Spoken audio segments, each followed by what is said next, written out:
Киелі кітап әңгімелері. Қиянат пен аманат.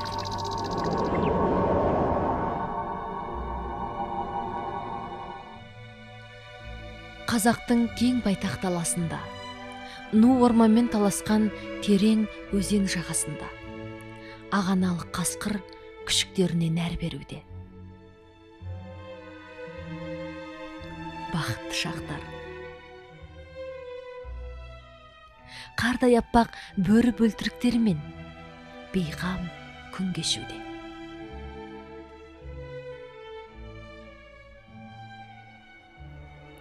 Бірақ бейғам шақтары ұзаққа созылмады. Анасы қауіп сезеді. Бір топ аңшы қан сонарда қасқырды аулауға аттанады. Ат тұяғы дүбірімен адам исін сезген ана қасқыр күшіктерін қауіпсіз жерге жасыруға әрекет жасайды. Дегенмен аңшылар таяп келеді. Қара бұлттай қауіптен қашалмасын сезген қасқыр балаларын тастап аңшыларға қарай ұмтылады. Именбестен өзіне қарай айбат шегіп ұмтылған қасқырды аңшы ойланбастан атып салады. Қасқыр оқтан тайынар емес. Қайта тұрып тістерін ақсита аңшыға қайта ұмтылмақ болады. Аңшы көздеп тұрып және бір атады.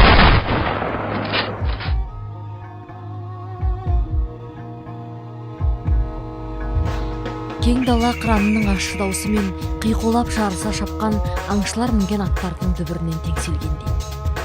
Бірі қасқырға бүркіт салса, екіншісі тазы иттерін айтақтап, енді бірі мылтықтан оқ жаудыруда.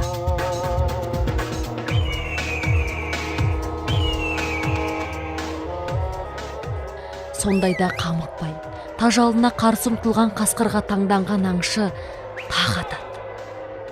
Үшінші оқ ана қасқырдың дәл жүрегіне тиедіне жер жастана құлайды. Сыңарынан айырылған сезген көкжал қатты қайғырады.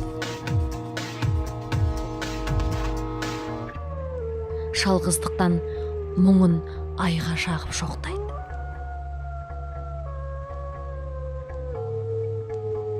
Көз алдарында оқ құшқан анасын көрген бөлтіріктер қорқыныштан бір-бірін паналап жыңғыл арасына жасырынуда.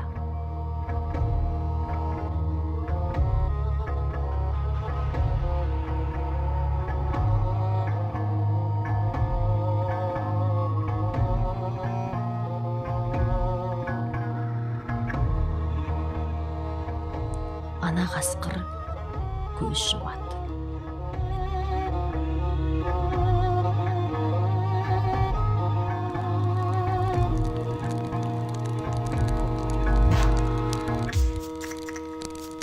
Әлгі қасқыр ұрғашы екен.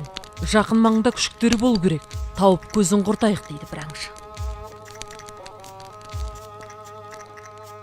Таптым, қане бәлем, бері кел, деп аңшының бірі күшіктерді желкеден алып қапқа салып өзенге лақтырып жіберді.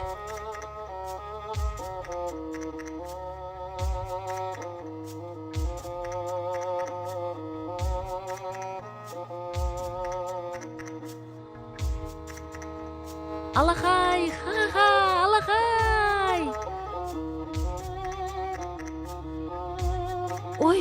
Ой, көмектес! Көмектес!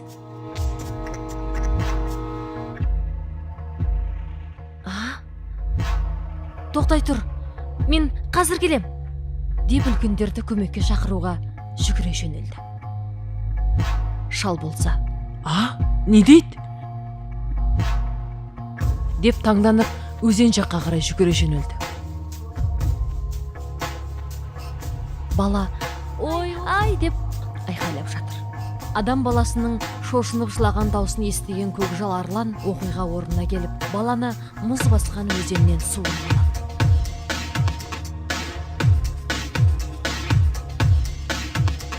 Шал ентігіп оқиға орнына келсе, алып арлан баланы өзеннен суырып алған.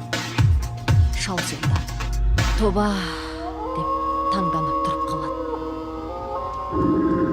арлан шалға қарап тісін бір-ақ сидады. Шал балаға тиісе көрме, менің жанымды ал дегендей тымағын шешіп тізерлеп құлайды. Көкжал шалдан көзін алмай қарап, баласын шалдың өзіне қайтарады.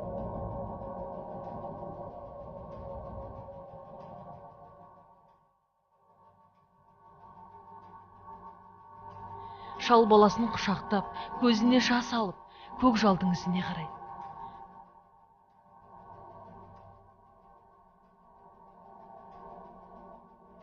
Көкжал да артына бұрылып, шалға бір қарап, тұманмен бірге ғайып болады. Далада баласын құшақтаған шал өксіп жылайды. Қуаныштан ба, әлде адамның хайуанға жасаған қиянатын түсінгендіктен бе?